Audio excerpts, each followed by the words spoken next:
In this session, let's see about the pneumatics. What is pneumatics? Pneumatics is nothing but a branch of technology which deals with the study and application of pressurized gas to affect the mechanical motion.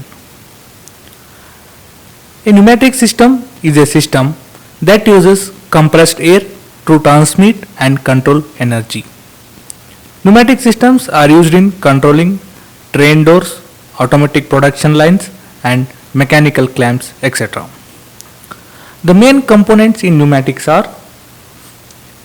compressor, FLR filter, valves and then cylinders. What is compressor? Compressor is nothing but just to provide a pressure, to create a pressure. So compressor is the heart of the system, converts electrical energy to pneumatic potential, contains a relief valve, protects compressor and system from overload, controlled by a spike relay. In the picture you can see a air compressor here. Next is FLR filter.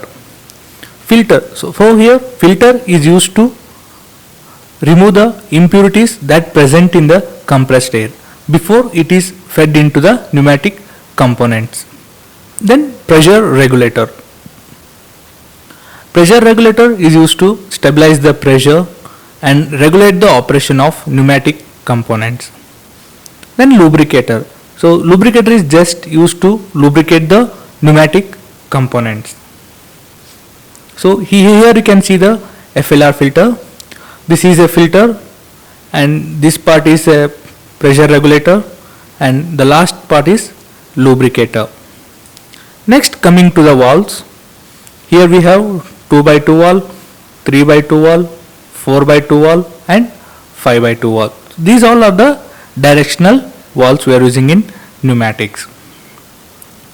2x2 valve means, so totally this 2x2 valve consists of one input and one output.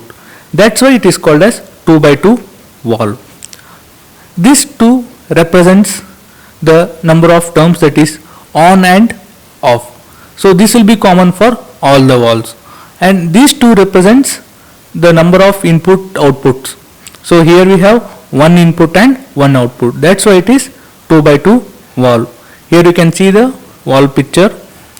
One is always connected to the as an input and 2 will be as an output. So this is 2x2 valve.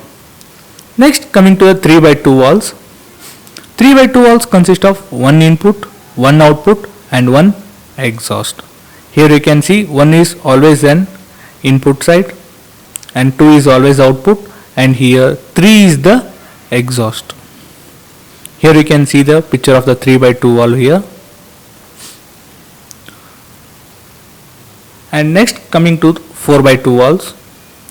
4x2 valve means it consists of one input, two output and one exhaust. Here we can see this P is used as an input and this A and B are as outputs, and this T is as an exhaust. That's why it is called as 4x2 valve. Here you can see the picture of that. And next, 5x2 valve. 5x2 valve consists of one input, two output and two exhaust. Here you can see one is as usual it's an input, 4 and 2 are output, and here 5 and 3 are considered as an exhaust. So this is called as 5x2 valve. Here you can see the picture. So these are all about the valves. Next one is cylinders. They are the linear actuators. The output motion is in a straight line, and they are basically used for pushing, pulling, tilting and pressing. In cylinders we have two types of cylinders. So one is single acting cylinder and the other one is double acting cylinder. So a single acting cylinder has only one entrance that allows compressed air to flow through. Here in the picture you can see the single acting cylinder. So it is having only one entrance, and this is the piston.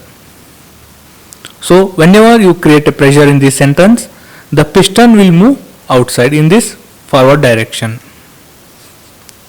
Here also you can see the single acting cylinder. This is a piston, it will move in forward direction. Next, coming to the double acting cylinder. In a double acting cylinder, air pressure is applied alternately to the relative surface of the piston, providing a propelling force and a retreating force. So here you can see the double acting cylinder. This is one entrance and this is another one entrance, and this is the piston. So whenever you create a pressure in this entrance, the piston will move in the forward direction, and whenever you create a pressure in this entrance, the piston will move in a reverse direction. Here also you can see this is a piston and these two are the input ports. So whenever you create pressure here, the piston will move in the forward direction, and whenever you create pressure here, the piston will move in the reverse direction. This is all about the cylinders. Next, another one valve we are having, that is a shuttle valve. So shuttle valve is also known as double control valve or single control non-return valve, because it will be acting like a OR gate. So here you can see there are two inputs, that is input 1 and input 2. So if you create a pressure in input 1 also, you will get an output here, or you can create a pressure in input 2 also, you will get an output. Here you can see the block. So whenever you create the pressure in P2, this block will block the P1 input, and whenever you create a pressure in P1, this block will move this side and it will block the P2 input. So you can pressure at any one side also, you will get the output. This is all about the shuttle valve.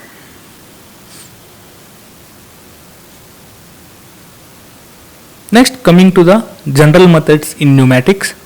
Here we have clamping, shifting, positioning, orienting and branching of material flow. These are some general methods. And where we are using pneumatics means we are using in packaging, filling, metering, locking and driving of access, door or chute control, for example like bus doors, train doors, anything. Then transfer of materials, turning and inverting of parts, sorting of parts, stacking of components and stamping and embossing of components. So these are all the applications where the pneumatics is used. This is all about the pneumatics.